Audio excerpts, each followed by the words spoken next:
Please subscribe my channel and click the bell icon to get notification.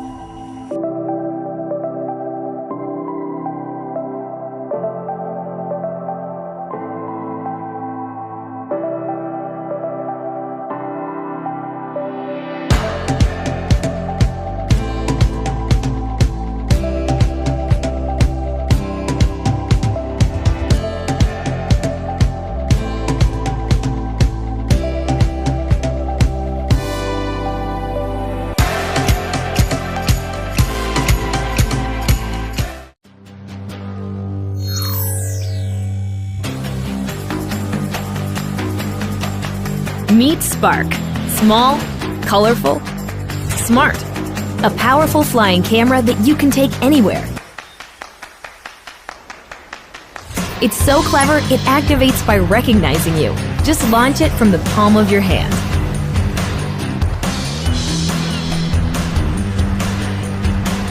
It even returns when you call it. And land like this. Easy. Can't get everyone in the shot? No problem. Watch as it hovers precisely in place, always at your command. Control it with your hands, remote controller, mobile device, or DJI goggles. Using GPS, Spark knows where it is, even if you don't. It'll even sense obstacles to avoid things in front of it and come home safely. Think you got smooth moves? Spark's footage is smoother. It takes the shake out of your shot, so you look like a pro. Not feeling the control sticks? Perform preset flight maneuvers with a single click and get those epic shots.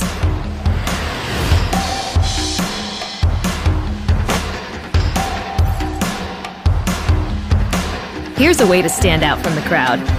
Spark automatically adds shallow depth of field to your photos. If you don't know how to fly, just tap fly. Let's see if you can handle sport mode. Spark keeps you in the frame, so all you need to do is act naturally. Edit your epic videos and share them instantly.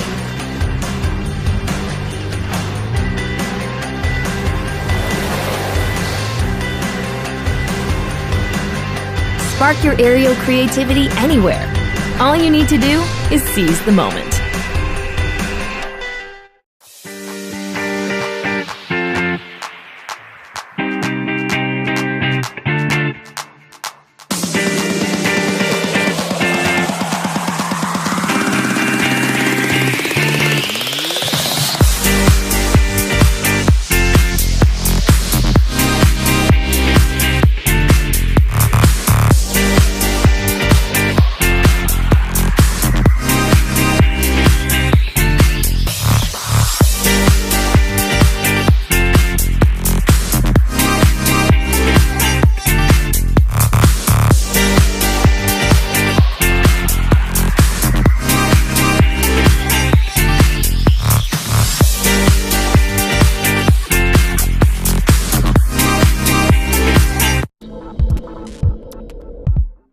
Hey guys, welcome to Flight Test. My name is Alex and this is Austin. Hey guys. And today finally we have the DJI MAVIC. We actually got a pre-production model. We've been testing this thing out for about a week and a half. We did a first impression video of it, but we like to spend some time with stuff before we do a review on it. And a week and a half is a little short for us. All of the DJI series, we've done all the Phantoms, we've done the Inspire, Phantom 4, and now we have the MAVIC. So the difference in this video and some of the first impression videos that we've done in the vlog and whatnot is that we're actually going to try to assign a number to this, and we're actually going to try to give our actual thoughts on what this is. DJI did send this to us, but this isn't a paid promotion. This is our actual thoughts on. Flying to a year and a half ago, 2 years ago, 15-minute flight times were pretty difficult to achieve. Yeah, the fact that we're getting nearly 30 minutes on a battery these days is incredible. It's the best that it's ever been. And this is just a little 3-cell, I believe it's like a 3900 milliamp 3-cell battery. And the size of it is just remarkable for how big it is. They do sell additional batteries. They're $89 a piece. And they are intelligent batteries. Yes. So they do all the balancing themselves, and they let you know when they're low. They actually brings the machine in automatically when it gets too low. So this is honestly pretty good value. When you buy just a regular LiPo for whatever it is, 30 bucks, 89 seems like a lot, but it's it does a good job. Yeah, and the best thing about the intelligent batteries, in my opinion, too, is the safety measures that they have. You always want to be cautious when you're using a LiPo battery. Even in your cell phone, they can be dangerous if they're misused. But you don't have to worry about this quite as much as you do a normal hobby battery, where if you set up the charger wrong or do something like that, it could blow up and burn down the whole building. In sport mode, under ideal conditions, they say it goes 40 miles per hour. We did a side-by-side comparison 4K video, but we also tested it out in regular mode and sport mode, which one was faster, and it seemed as if the MAVIC was actually faster in both modes. So we're here at Fury Field. We have both the Phantom and the MAVIC in the air at the same time right now, and we have the Phantom positioned above the MAVIC, and we're both shooting at 4K at 30 frames per second. We have all the camera settings set up the same. We're both shooting at 4K, 30 frames per second, 1/1000th of a second shutter speed. We're both in auto white balance. We're in regular mode. We're not in sport mode. Yep. So what we're gonna do is we're gonna give it full stick and go full speed in regular mode to see if there's any differences in the flight characteristics between the MAVIC and the Phantom 4. All right, you ready? Yep. All right, ready, set, go. There they go. I'm just pinning the stick, right? I'm pinning the stick, yep. From the ground, it looks like they're about the same speed. Oh, there's somebody here. Are you there? Yeah. Oh, wow, you're fast. So the MAVIC is way faster in regular mode. I've been here for like 10 seconds. So yeah, that's interesting. Well, the Phantom 4 compared to the Phantom 3, they did dub down the controls a lot. Yeah. And with the MAVIC, it seems that they punched those back up because the MAVIC smoked it in regular mode. Why don't we switch it into sport mode now and see if there's any differences? And we're gonna pin the stick forward and see who goes faster. All right, you ready? Set, Go. go. Dun, dun, dun, dun, dun, dun, dun, dun, dun. You want me to... So I got a little bit of props in my shot. You see me in your frame yet? No. Dude, I don't think I'm gonna see you. I think I'm smoking you. No way, dude. My battery's low. I feel like my altitude's getting low, so watch out for me. Oh, geez. We were really close. Dude, we almost hit each other. Did we? Yeah. When we tested it in sport mode, we were flying into the wind, and by the end of the straightaway that we were going on, the MAVIC was actually catching up and almost passing it, which I thought was pretty impressive, and I think that has to do with it's a little bit better at penetrating through the wind because there's less surface area. I would say performance-wise, I'd give it a 10 out of 10. Yep. I mean, it is the longest flying, fastest, most stable flying quad that I think DJI has ever made. So the next category that we wanted to weigh on was portability, and I think it's a clear 10 out of 10 on portability. Yeah, that's pretty much a given. The way that the thing folds up, and the small size, the form factor, even when the quad is fully extended, it's still more portable than most quads on the market that have the same capabilities as far as video quality and stuff like that. So I think that portability is going to be an interesting new category you're going to see on a lot of reviews in the next couple of years on drones. I think that's going to be a pretty critical factor because you could wrap some socks around this and throw it in your suitcase, no problem. Yes, you can keep this almost in your pocket. It's more of a fanny pack size, but you throw it in your fanny pack, you always have it with you. You have a fanny pack? Compared to a giant backpack, which the Phantom requires, a lot more setup and teardown time, this thing is just ready to go. I would agree, 10 out of 10 on portability. I think portability relates to all the other features, because you would think with this much portability, you would sacrifice on features. That's a really good point. So I think that it'll be interesting to look at the rest of the features here and see how they stack up. Yes. The next one is camera. So camera, I'm hesitant to rate, but let's talk about it a little bit. Supposedly, it uses the exact same sensor as the Phantom 4, which is good news. Yes. Uses a different lens with a narrower field of view. Yes. And so as you're flying it, you're seeing less of the landscape. You're more focused in, which in some cases is bad, in some cases is okay. Yeah. And to most people won't notice. It's going to give it two different looks. You can achieve different things with each. The Phantom has a wider field of view, this has a narrow field of view. You can't really say which one is better because they're both good for different types of things. And they also have some crossover too, where they're both good at some of the similar things. But one of the other big differences I've known is just the form factor of the camera. The camera on the MAVIC is super tiny. Yeah. And that's one of the reasons I was super hesitant, is because when I first saw it, I mean, it's borderline like cell phone camera size. Yeah. It also doubles as the brushless gimbal motor for the roll axis, which is pretty crazy. Anything else that's in this size category is, or just about anything else, is using digital stabilization. So typically they're shooting a 4K image and cropping in, but this is using physical stabilization, you know, with a 3-axis gimbal, which in this form factor is really impressive. Yeah, and I have seen a lot of great things developed with digital stabilization, especially in the past year, but I have not seen any digital stabilization that comes close to traditional physical stabilization, meaning that there's mechanical brushless motors keeping that camera steady while the quad is moving around. You just can't beat it. You can't beat a physically stable image. So the last factor with the camera is the tap to focus. There's been a lot of discussion about that. Yes, something we forgot when we did our first impression, but that was why it was called a first impression. There was a lot of reviewers that actually have forgotten it, but actually with the tap to focus, there's two different variants there. So within 25 meters, you are going to want to tap the screen or assign it to one of the C1 or C2 buttons, so you can just automatically click it. And what that does is that brings, there's a little bit of a factor of depth of field to whatever you're looking at, and that's within 25 meters. If you click anything outside of 25 meters, it goes to what we're used to with the Phantom 4, which is the infinite focus, which is where everything's in focus. And this is a really cool feature because it gives you a little bit more flexibility. You're capable of doing a little bit more with your camera, which is something that you previously weren't able to do with the Phantom and even the Inspire. So it's a really cool added feature. You just have to use it in order to get good shots. And yeah, it doesn't come set up. You have to set that up. You can customize these buttons on the back to make them do what you want, which is pretty cool. Last factor with the camera, not to spend too much time on the camera, but to be fair, on an aerial photography platform, camera's pretty important. Camera is like the most important, yeah. That is the processing. And so I think that overall it does a pretty good job of processing. I've seen people just throw it into Final Cut default settings and just do a little bit of sharpening and a little bit of color correction, and it makes it look fantastic. But I have to say, even without doing that, it looks phenomenal. Yeah. For the size of this camera in this form factor, like, I really can't say enough about it. Yeah. And especially once you get the tap to focus features figured out. And all this being said is keeping in mind that this is a very small aerial platform. Yeah. Obviously you can't compare this to like Altas. It's not being compared to mini race quads. Those are a lot of other YouTube channels that not only either got one or had a first hands-on before it has been released. And I think that's a testament to how far they've come with their product development and how much they trust their designs. And all the ratings that we've given so far is pretty much in comparison to what we consider the gold standard so far for portable aerial cinematography, and that's been the Phantom 4. Yes. And also that, again, since we consider that the gold standard, you can also consider that in comparison to any other Phantom 4. Yes. So stuff like tap to fly was included. All the computer vision aspects of the Phantom 4, which honestly in this form factor is something I expected them to cut, because that's a ton of onboard processing. Yes. There's like something like 24 processing units on board of this, but it operates the exact same, and they even added some new stuff. Yeah, the price point and the size of this thing, I was expecting DJI to cut some corners, and it would be lacking, especially compared to the Phantom 4. I would have thought that they would want to sell more Phantom 4s in the future, but apparently not, because I couldn't see why you'd buy a Phantom 4 in comparison to this thing. I agree. So yeah, the smart features, they work really, really well. You have tap to fly, where you can pick a point either above or below the horizon and tap, and the drone will just go in that direction. So the other ones are trace, spotlight, and profile. And so spotlight is basically, that's when it keeps you in the frame no matter what. Yeah. So the drone does whatever it has to do to keep you in frame. The profile is basically, it follows alongside your profile. So it's kind of like a cable cam that runs alongside of you. And what's the other one? Trace, that either flies in front of you or behind you, and it locks in that position. That's pretty cool. So useful, but if you're a decent enough pilot, you don't use those features a ton. Well, I think those are more if you're using it on a personal level. So if you're not going to shoot other subjects, yeah, you're at the park with your family and you're going on a walk, and you want to just go on a walk with your family, and you don't even need to hold the controller, and you don't need to worry about it. And that really is how well that they work. We put it to the test. We tested all of the different features, and they all seem to perform really well. And I think that's because this isn't new to the MAVIC. This is something that DJI has been developing for quite a while now. They just happen to feature on the MAVIC. The other new feature is gesture control, which again, depending on what you're using it for, you may or may not use. Yes. Basically, you wave your arms up in the air to get its attention. You do a Y to get it to follow you, and then you hold your picture frame in order to get it to take a selfie of you. Yeah. It does work really well. Yep. With the camera button on the controller, I'm not sure how much you would use that, but again, it's case-by-case basis. Yep. There's also something new to the MAVIC. That's called tripod mode. It's designed specifically for using indoors. So just imagine you want, a camera on a tripod, maybe 10, 15 feet up in the air.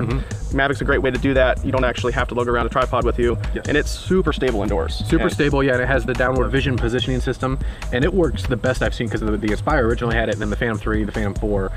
This one works the best out of all three of them, in my opinion. So the other thing with tripod mode, which is a really cool feature in my opinion, is it dubs all of the speed down to 2.2 miles per hour, which is really, really slow, obviously. It's great for training, but the reason I like it is because it's great for really slow pans. You could almost do like a very slow slider time-lapse shot and speed it up, so it looks like it's actually sliding pretty fast, but everything's in super fast motion. It gives you more flexibility to get more dynamic shots, which I think is a really cool feature. So smart features rating, it has more smart features than any other drone on the market. Even the Phantom 4 has even more features, so it has to be a 10 out of 10, right? And they actually work really well. So I mean, yeah, I hate to just like I want to grade it bad on something. Yeah. We could have just made the title 10 out of 10, but then you guys wouldn't have watched it. That's true. But yeah, I think the smart features, they definitely are not for everybody, but for the person who's using it more on a personal basis rather than like a commercial use, I think you will get a lot of use out of these smart features, and they perform. They work really well. One of my personal favorite features of this thing is the controller. Look at this thing. I mean, it's incredibly small without sacrificing anything. It still feels really good. When you unfold it and you put the phone in there, it still feels like a full transmitter, and it works really, really well, and it also performs. So previous models for transmitters for DJI has used technology called LightBridge, Yes. and before that using just a simple Wi-Fi connection.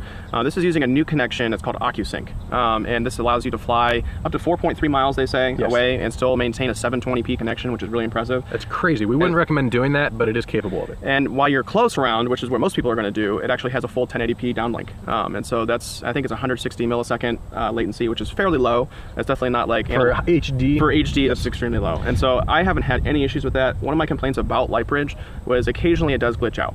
When you're flying, you know, just for a half second or for a second, you'll lose it and it kind of falls down the screen. It goes pixely. It goes all pixely. Screen, yeah. I have not had a single issue with this. Granted, I haven't tested it at 4.3 miles, but I have flown decently far away from myself, you know, at least a half mile here in this area with no breakup and no glitching whatsoever. So I think that people that are used to LightBridge are going to love this new technology. Controller, I'd go again another 9 out of 10. Yeah. I think there is some small room for improvement, like the actual quality of the gimbals. They do feel really good, but I notice they are made out of plastic and stuff like that.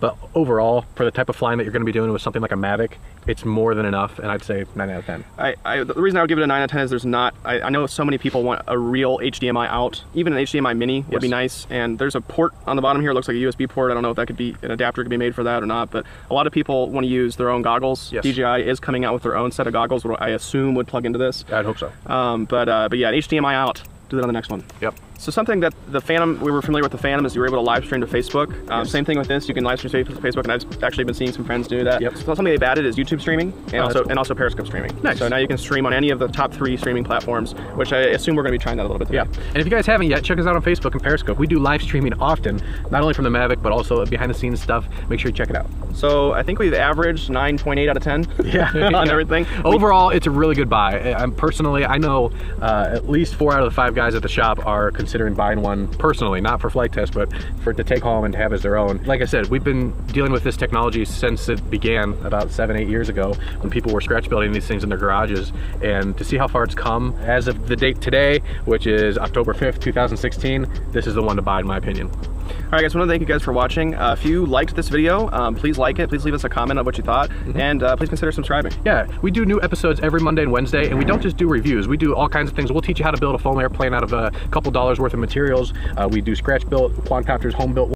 Hi everyone, this is Derek Strong, the co-founder of EHAM. Many of you may heard that we're about to release the new product this November. That's why I'm here, to talk about the next generation of drones, the Ghost Drone 2.0. It's been nearly a year since we released the first generation of the Ghost Drone. In the past 1 year, we brought it to over 70 countries and have grown our team from 5 to nearly 200. Since we released the Ghost 1.0, we've been thinking a lot. How can we make the next generation better? Today, we're ready to share our new products with all of you.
The Ghost Drone 2.0 is a completely new flying experience.